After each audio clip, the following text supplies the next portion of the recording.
नाज़रीन आदाब, मैं शर यासिर आपका खैर मकदम करता हूँ सियासत टीवी के special program review of newspaper में। सियासत टीवी आपके लेकर आया एक बार रिलेटेड एक ऐसा प्रोग्राम जिसमें हम आपको आज के अखबारात, आज की टीवी और आज की जो सोशल मीडिया के फैक्ट और अहम न्यूज़ हैं उनके बारे में बताएंगे। आज के इस प्रोग्राम में हमारे पास कुछ खास टॉपिक्स हैं जिन पर हम डिस्कशन करेंगे। सबसे पहले अगर हम बात करें तो है राधा कृष्णन वर्सेस सुदर्शन रेड्डी। पीएम मोदी ने डाला पहला वोट। उपराष्ट्रपति पद के लिए चुनाव हुआ काफ़ी दिलचस्प, वोटिंग जारी। वहीं आज के जो दूसरी खबर हुई है कि नेपाल में हिंसक प्रदर्शन के बाद ओली सरकार पर संकट, अब तक 19 लोगों की मौत, 300 से ज़्यादा घायल। गृह मंत्री जो वहाँ के गृह मंत्री उन्होंने इस्तीफा दिया है। वहीं जो आज की तीसरी खबर हुई है कि प्रधानमंत्री मोदी करेंगे बाढ़ प्रभावित क्षेत्रों का दौरा, आज से स्कूल खुलेंगे, अब तक पंजाब में 51 लोगों की मौत। इन सब टॉपिक्स पे डिस्कशन के लिए हमारे साथ मौजूद है हमारे साथी शाहिद अमर। शायद आपका खैर मकदम। शुक्रिया। शायद सबसे पहले खबर जो है वो ये है कि इंडिया के 17th वाइस प्रेसिडेंट के लिए आज वोटिंग जारी है। इसमें देश के प्रधानमंत्री नरेंद्र मोदी ने इसमें पहला वोट डाला है। उपराष्ट्रपति चुनाव में सीपी राधाकृष्णन और बी सुदर्शन रेड्डी आमने सामने हैं। राधाकृष्णन सत्तारूढ़ एनडीए के उम्मीदवार हैं, जिनका सीधा मुकाबला विपक्ष के संयुक्त प्रत्याशी सुदर्शन रेड्डी से है। सुबह 10 बजे शुरू हुई वोटिंग शाम 5 बजे तक चलेगी। शाम 7 बजे तक नतीजे घोषित हो जाएंगे। उपराष्ट्रपति चुनाव के लिए वोटिंग से पहले बीजेपी ने ब्रेकफास्ट पर स्ट्रेटेजी बनाई थी। वहीं अगर बात की जाए कल की, तो कल शाम में कुछ घटनाक्रम हुआ जिसके बाद काफ़ी ज़्यादा चीज़ें जो है उथल पुथल हो सकती हैं। इसमें एक आ गया है कि जो यहाँ की पार्टी बीआरएस और बीजेपी जो एक क्या बोलते हैं बीजेडी है, उसने मतदान में भाग ना लेने का ऐलान किया। इसके बाद श्रोमणी अकाली दल ने भी मतदान में भाग ना लेने का ऐलान किया है। इससे आज का मुकाबला काफ़ी दिलचस्प हो गया है। इसी को लेकर के आज वोटिंग जारी है और वोटिंग में ये बताया जा रहा है कि पहला वोट देश के प्रधानमंत्री नरेंद्र मोदी ने डाला था। अब ये भी देखना अहम होगा कि शाम 7 बजे जो रिज़ल्ट आता है उसमें क्या होगा, क्योंकि दोनों की अगर बात की जाए, अगर इंडिविजुअल सिर्फ पार्टी जिन लोगों ने आपको खड़ा किया उनकी तरफ से अगर बात की जाए तो सीपी राधाकृष्णन के जीतने की ज़्यादा उम्मीदें हैं। लेकिन वहीं अगर क्रॉस वोटिंग नहीं होती है तो उसमें भी आप जीत जाएं। अगर क्रॉस वोटिंग होती है तो सुदर्शन रेड्डी की जीतने की उम्मीदें हैं। लेकिन अगर जिस तरह बीआरएस, बीजेडी, श्रोमणी अकाली दल ने चुनाव का बाइकआउट किया है, कहा है कि हम चुनाव में नहीं रहेंगे, तो इसका मतलब ये भी कहा जा सकता है शायद कि आप इनडायरेक्टली एनडीए को सपोर्ट कर रहे हैं बाहर से, क्योंकि अगर आप एनडीए के साथ नहीं हैं तो आपको चुनाव का बहिष्कार नहीं करना चाहिए था, आपको चुनाव में वोट करना चाहिए था। इसी तरह जिस तरह हम देखते हैं कि जब संसद चल रही होती है, कोई भी बिल पेश हो रहा होता है, वहाँ से जो लोग बाइकआउट करके जाते हैं इनडायरेक्टली वो कहीं ना कहीं सपोर्ट कर रहे होते हैं।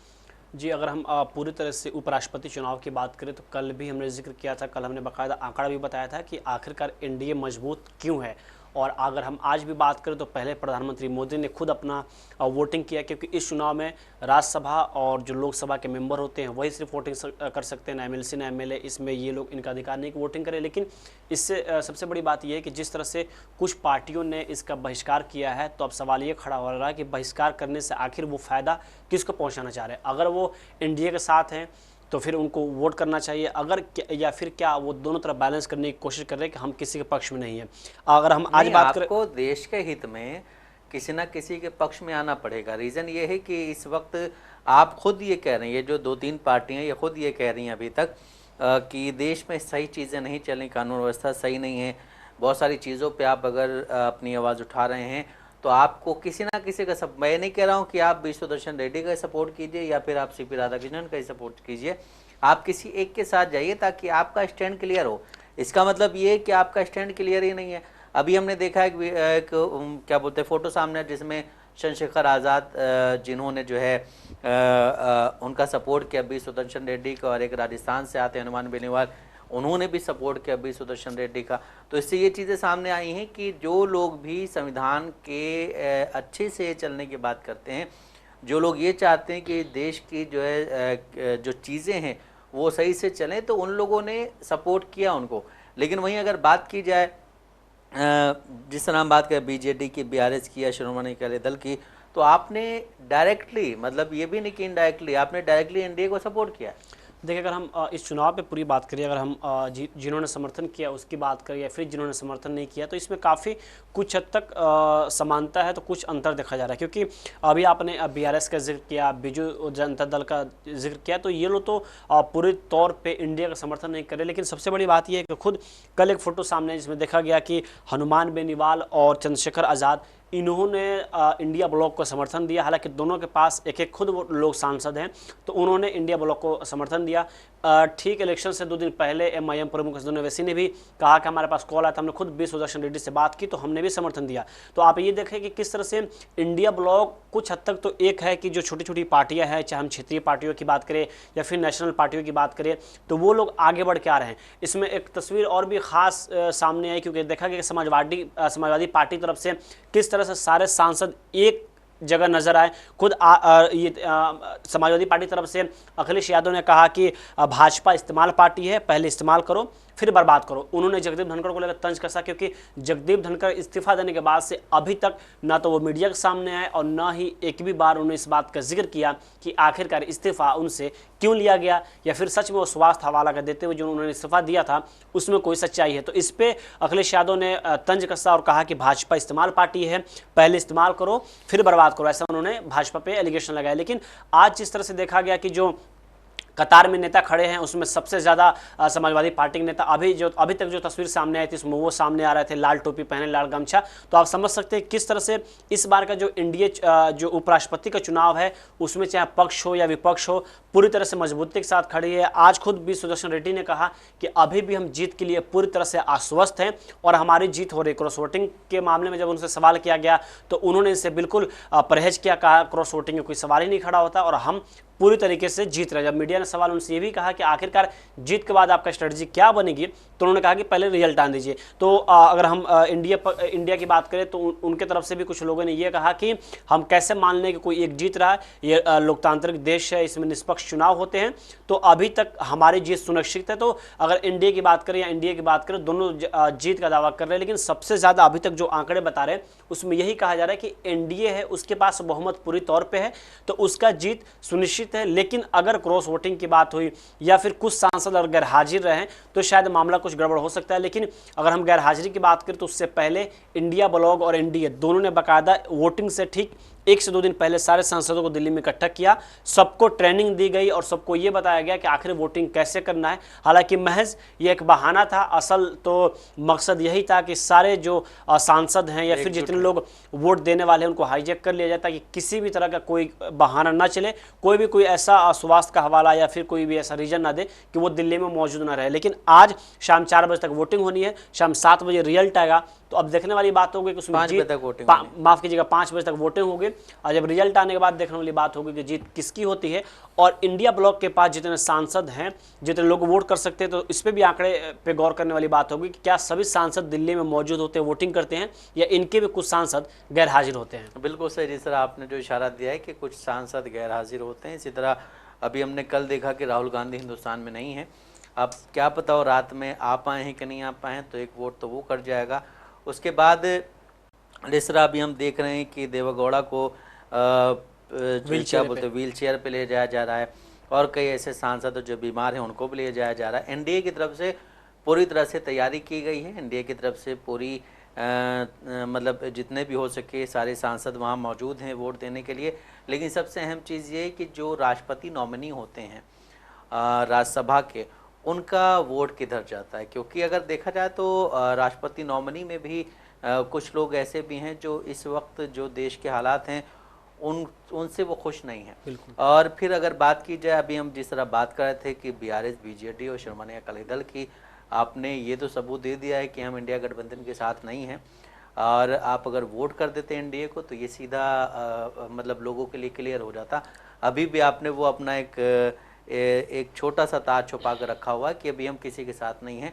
लेकिन इस तरह से आप खुद बयानात देते हैं, बीजेडी की तरफ से बयानात आते हैं, बीआरएस की तरफ से बयानात आते हैं, शिरोमणि अकाली दल ने जो एक तथ्य पेश किया है इस चुनाव में भाग न लेने का, वो काफ़ी ज़्यादा हंसने वाला है कि उसने ये बोला है कि हमने चुनाव का बहिष्कार इस वजह से किया है कि कांग्रेस पार्टी ने पंजाब के लिए कुछ ज़्यादा अच्छा किया नहीं है।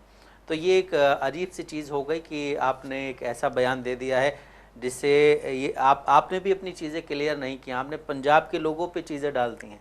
इसी तरह अगर बात की जाए आज के चुनाव की, तो आज हमने देखा कि संसद के दोनों सदनों के लोग काफ़ी अच्छी तादाद में वहाँ पे मौजूद हैं और वोटिंग अभी भी जारी है और 5 बजे तक वोटिंग चालू रहेगी।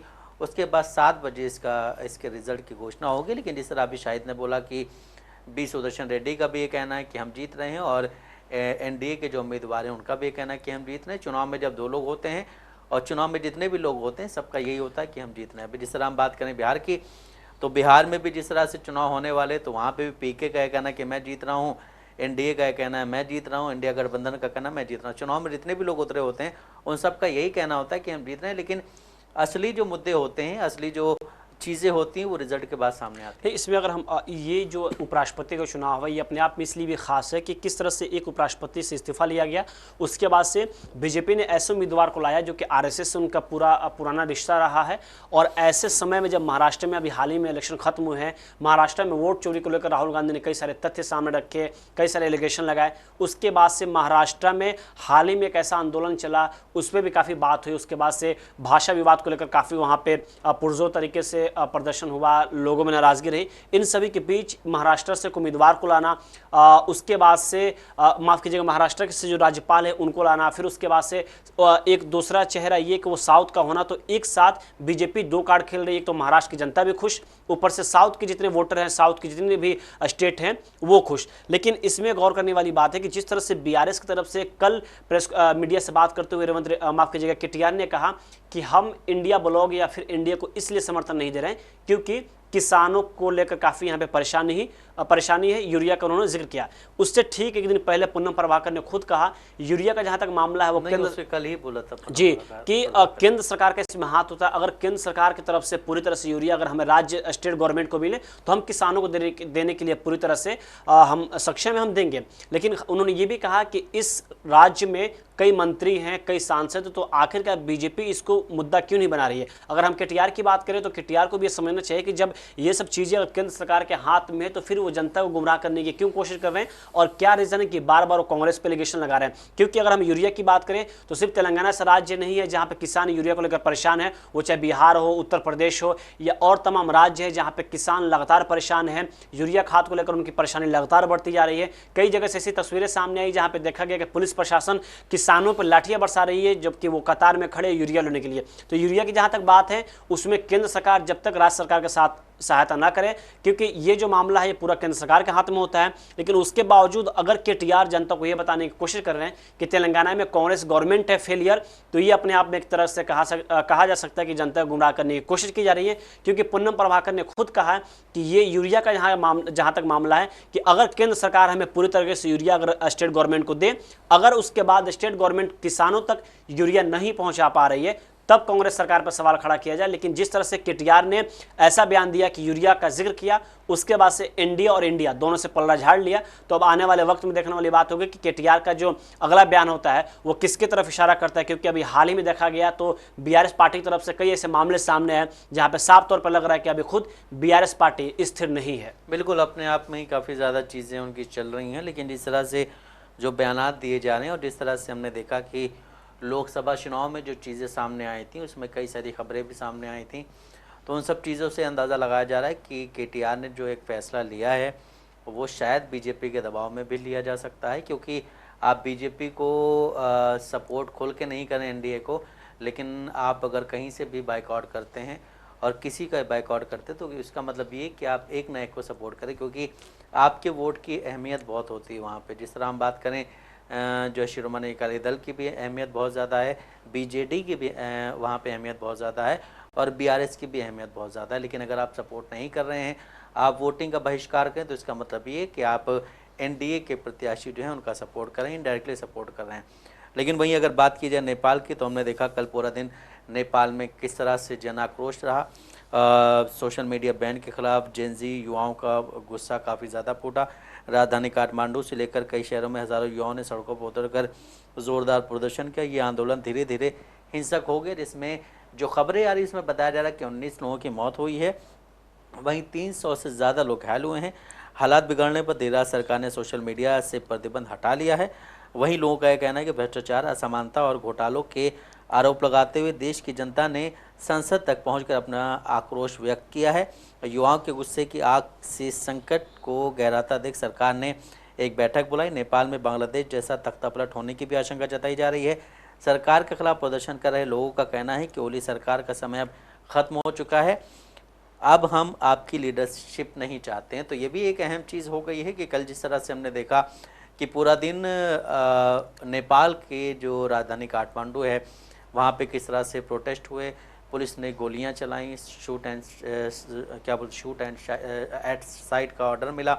उसके बाद फिर चीज़ें बिगड़ी और अभी तक खबरें आ रही हैं कि 19 लोगों की मौत हुई है, 340 से ज़्यादा लोग घायल बताए जा रहे हैं। उसके बाद फिर वहाँ के गृह मंत्री ने इस्तीफा दे दिया। रात में फिर केपी ओली ने एक बैठक की, बैठक में जो प्रतिबंध लगाया गया था उसको हटा लिया गया। लेकिन साथ ही एक सुगबुगाहट ये भी तेज़ है कि क्या नेपाल में भी बांग्लादेश, श्रीलंका जैसा, अफगानिस्तान जैसा हाल होगा, क्योंकि कल हमने देखा जिंजी का जो प्रोटेस्ट था वो वाकई एक काफ़ी अच्छी तादाद में था और जिस तरह से लड़ना और मरना ये सारी चीज़ें चल रही थी उससे ये नज़र आ रहा है कि केपी ओली की भी सरकार जो है वो उतनी ज़्यादा ठीक अभी नहीं है फ़िलहाल, क्योंकि जिस तरह से गृह मंत्री का इस्तीफ़ा देना है उसके बाद उन बैन की हुई चीज़ों को वापस जो है शुरू करवाना है।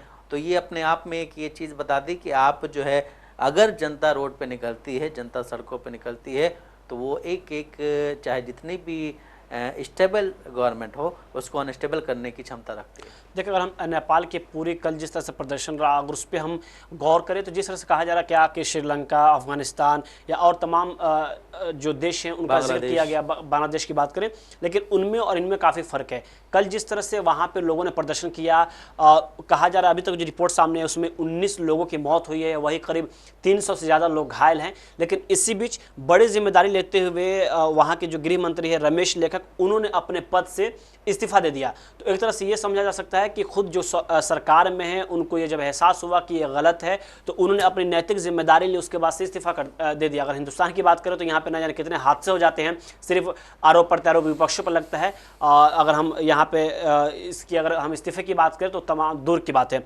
लेकिन उसके बाद खुद नेपाल के प्रधानमंत्री ओली का बयान सामने आया, उन्होंने ये भी कहा कि हम इस बैन के खिलाफ है, लेकिन उन्होंने सिक्योरिटी का हवाला देते हुए तमाम तरह की बात की और फिर उन्होंने ये कहा कि रोकूंगा मैं आपको कि क्या जो सिक्योरिटी का हवाला दिया गया है वो कहाँ तक सही है, क्योंकि जिस तरह से वहाँ पे जेंजी का कहना ये है कि आप इस तरह के प्रतिबंध नहीं लगा सकते हैं। आप टिकटॉक को बैन नहीं कर रहे हैं लेकिन आप फेसबुक, इंस्टाग्राम, व्हाट्सएप इन सबको बैन करें, इसका क्या मतलब? नहीं, देखिए, जहाँ तक उन्होंने फेसबुक, इंस्टाग्राम या व्हाट्सएप का उन्होंने जिक्र किया तो इसमें दो पहलू है। गवर्नमेंट का ये कहना है कि हम इसको इसलिए बैन कर रहे हैं क्योंकि हम चाहते हैं कि इसके जो मेन ऑफिस वो नेपाल में बनाए जाए, ताकि किसी भी तरह की कोई समस्या हो, कोई परेशानी हो तो वहाँ पर हम कंप्लेंट कर सके, हमारे जो मामले वो सुलझाए जा सके। लेकिन लोगों का ये आरोप है कि जिस तरह से आपने सोशल मीडिया को बैन किया, इसी के साथ साथ उन्होंने ये भी आरोप लगाया कि नेपाल में सिर्फ सोशल मीडिया ही नहीं बल्कि यहाँ पे बहुत ही ज़्यादा बेरोजगारी की बात करें, हम महंगाई की बात करें तो इन सब मुद्दों पे उन्होंने जिक्र किया। लेकिन सबसे ख़ास बात यह है कि इस प्रोटेस्ट में लोगों ने ये भी कहा कि नेपाल के जो नेता हैं उनके जो बच्चे हैं वो काफ़ी ऐश और आराम की ज़िंदगी जी रहे हैं और जो गरीब लोग हैं यहाँ पे आम जनता है उसके बच्चे काफ़ी परेशान हैं। वो तो हर जगह होता है, वो तो हर जगह होता है, लेकिन कल के प्रोटेस्ट में इसको भी काफ़ी एक अहम मौजू बनाया गया, एक मुद्दा रखा गया कि कैसे जो नेता के बेटे हैं वो ऐश और आराम कर रहे हैं, अपनी खुली ज़िंदगी जी रहे हैं, लेकिन वही जो गरीब है वो परेशान है। लेकिन कल जिस तरह से नेपाल की तस्वीर सामने आई वो काफ़ी हैरान करने वाली थी, सबको चौंका दी। वही इस प्रोटेस्ट के बाद से America, Britain, Australia, France, Japan और दक्षिण कोरिया जैसे तमाम देशों ने इस हिंसा की निंदा की है और जो मृतक परिवार है उनके प्रति संवेदना व्यक्त की है। लेकिन वही गवर्नमेंट का ये कहना है कि ये जो प्रदर्शन है ये काफ़ी शांतिपूर्ण तरीके से चल रहा था, लेकिन कुछ लोगों ने आकर इस प्रदर्शन को हिंसक रूप दे दी और वजह ये रहा कि वहाँ पे अभी तक 19 लोगों की मौत हो चुकी है। हालांकि सरकारी आंकड़ा है, अगर हम अनऑफिशियल बात करें तो शायद ये तादाद बढ़ सकती है, लेकिन जो रिपोर्ट सामने आ रही है उसमें ये कहा जा रहा है कि अभी तक 19 लोगों की मौत हो चुकी है, 300 से ज़्यादा लोग वहाँ पे करीब घायल बताए जा रहे हैं। देखिए, जिस तरह से पुलिस ने पानी के बौछार के, आंसू गैस के गोले छोड़े हैं, गोलियाँ चलाई हैं, उससे तो यही नज़र आता है कि तादाद बढ़ सकती है। लेकिन सबसे अहम चीज़ ये है कि जिस तरह वहाँ की जनता का ये कहना है कि भ्रष्टाचार, असमानता और घोटालों के आरोप लगाते हुए देश की जनता ने संसद तक अपना जो आक्रोश व्यक्त किया है, उसके बाद उनका ये कहना कि सरकार के खिलाफ प्रदर्शन करे, लोगों का कहना है कि ओली सरकार का समय अब खत्म हो चुका है,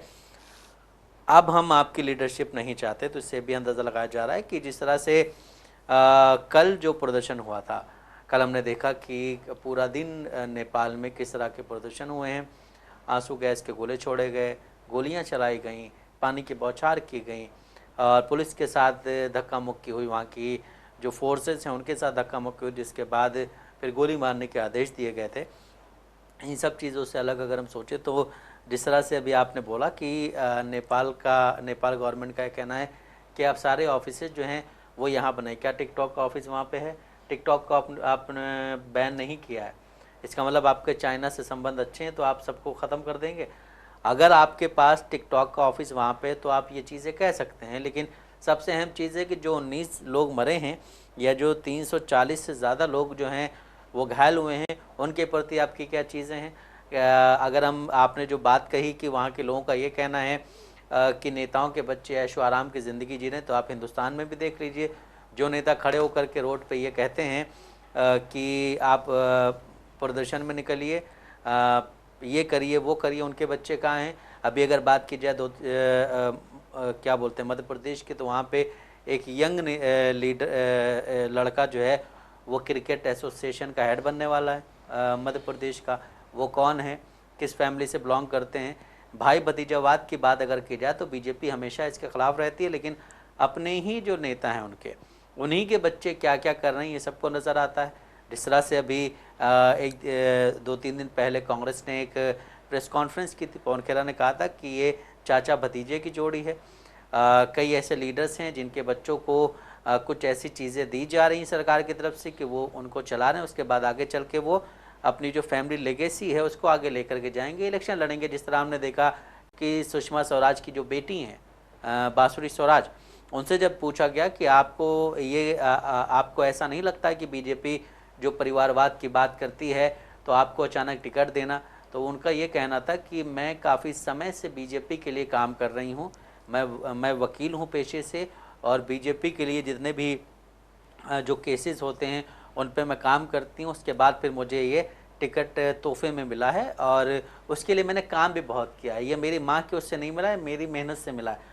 तो अभी आगे चल के ये भी कह सकते हैं जो अभी मध्य प्रदेश क्रिकेट के अध्यक्ष बनने वाले हैं कि मेरे पिताजी तो सांसद थे, लेकिन ये मेरी वजह से मिला क्योंकि मैंने। तो आप ये देखिए कि आम लोगों की रसाई क्रिकेट एसोसिएशन में कितनी है, आम लोग वहाँ पे किस तरह जा सकते हैं। हालांकि वो बच्चे जो यहाँ हिंदुस्तान में पढ़े भी नहीं हैं, हिंदुस्तान से बाहर पढ़े हैं, वो हिंदुस्तान में आकर के ऐसी ज़िंदगी जीते हैं।